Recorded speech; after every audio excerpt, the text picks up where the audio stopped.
Rallying returned to our roads last weekend with the staging of the Stonethrowers Rally, the first to be run since the foot and mouth crisis. And hopefully the 2002 rally calendar will have plenty of great shots.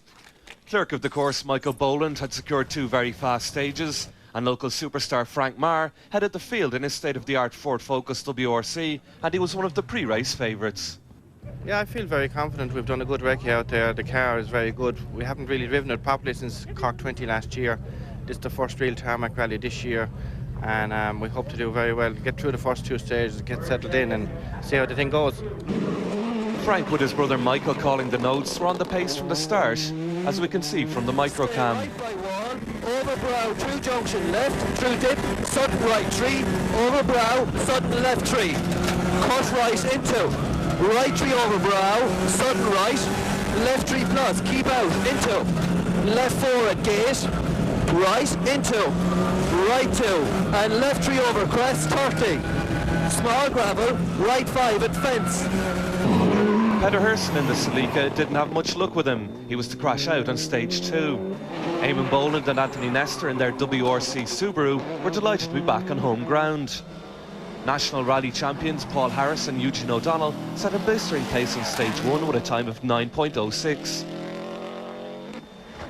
Tim McNulty and Julian Nangle in their Pierce-sponsored Subaru were trying out new settings in their car.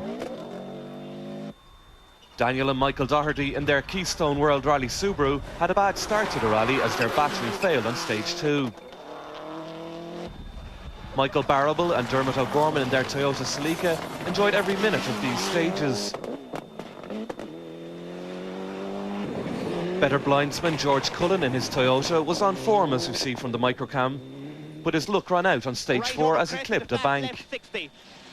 Fast left 60, right into fast right, fast left 20. Now right into fast right, fast left 20. Cut long, medium right, medium left minus.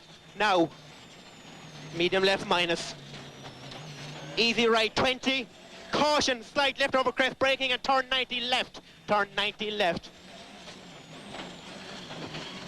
200. Johnny O'Sullivan from Killarney was in spectacular form as usual, much to the spectators' delight. Stephen Harris, always a contender in national events, and on the pace in this event too. Liam McCarthy in his Toyota Celica settled in well in stage 1. Meanwhile, the ever sideways Kevin Barrett and Paul Goodman put on pressure from the start. Local man Roy White and his Mitsubishi was happy to be back on home ground after spending most of the year rallying in Belgium. Tommy Graham in his WRC Cosworth was on the limit from stage 1. And David Armstrong and Herbie Blackburn set some very fast times as well. Rory O'Connor and Francis Kenny in their Ford Escort finished today 17th overall.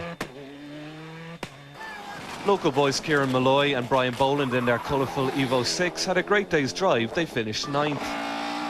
Crowd favourites Jimmy Lambert and James Coleman in their Shoreway Four Cliffs Escort made use of every inch of the road.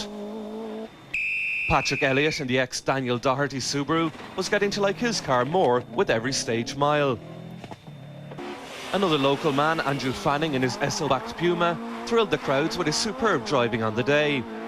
Back on board with Frank Marr as we view from outside the car, but sadly he was out of the run as his throttle cable broke on stage 3. Right 1 over brow and brow through the kinks.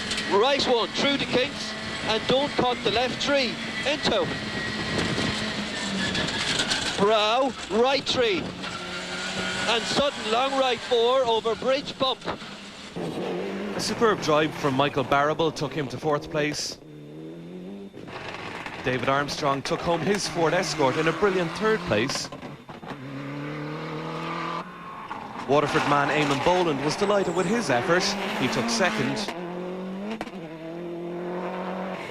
But the drive of the day goes to Paul Harris and Eugene O'Donnell as they set a blistering pace throughout to take 1st overall.